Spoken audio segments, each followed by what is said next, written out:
Assalamualaikum warahmatullahi wabarakatuh. Selamat pagi anak-anak. Jumpa lagi dengan saya Pak Irfan Olinuha. Nah, pada pertemuan kali ini kita akan belajar bersama-sama tentang mandi wajib setelah haid. Sebenarnya kemarin udah Bapak share materinya di e-learning. Nah, kali ini Bapak akan menjelaskan melalui channel YouTube Bapak. Untuk itu silakan simak dengan teliti ya anak-anak. Terima kasih. Nah, yang pertama kita bahas pengertian dulu ya, anak-anak. Apakah haid itu? Jadi, setiap perempuan itu akan mengalami haid. Kira-kira anak-anak udah ada yang mengalami haid belum? Ini khusus untuk perempuan loh ya, yang laki-laki enggak loh. Nah, jadi setiap perempuan itu akan mengalami yang namanya haid. Menurut bahasa, haid berarti mengalir. Jadi haid adalah keluarnya darah dari rahim perempuan dalam jangka waktu tertentu. Ingat loh ya, hanya terjadi pada anak perempuan. Kalau laki-laki itu tidak mengalami haid. Paham ya?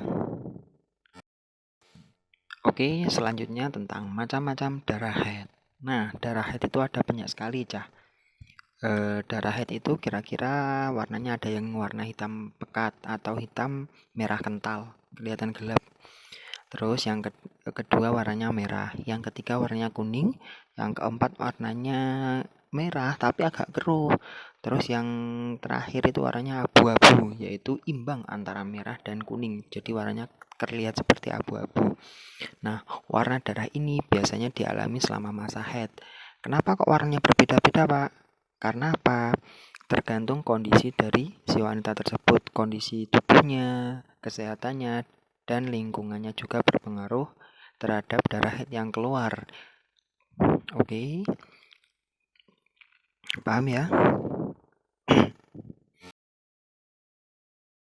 Nah, tadi kan sudah tentang pengertian haid, terus macam-macam darah haid. Nah, sekarang tinggal masa-masa haid atau lamanya haid, lebih singkatnya.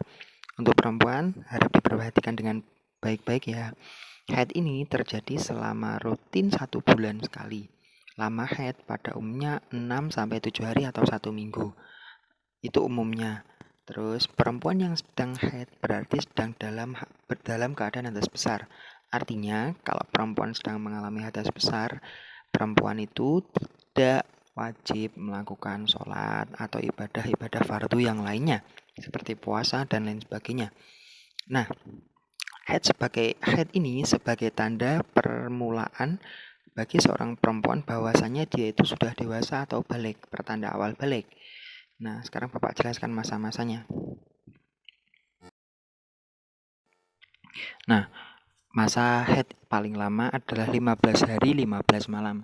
Kalian bisa baca di buku cetak fikih. Bapak lupa halamannya.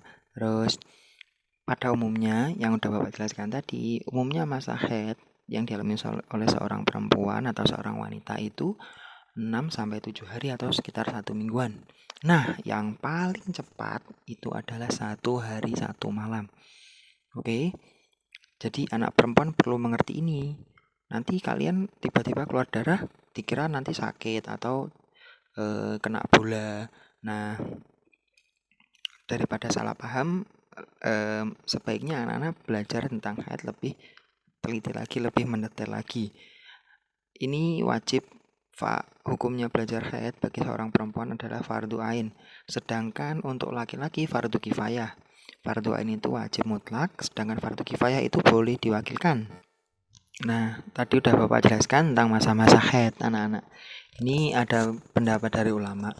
Bapak jelaskan dulu ya. Kebanyakan ulama berpendapat bahwa haid tidak akan terjadi sebelum anak perempuan berusia 9 tahun. Jika keluar darah sebelum usia 9 tahun, darah itu dianggap sebagai darah penyakit. Perhatikan ya, bukan darah haid.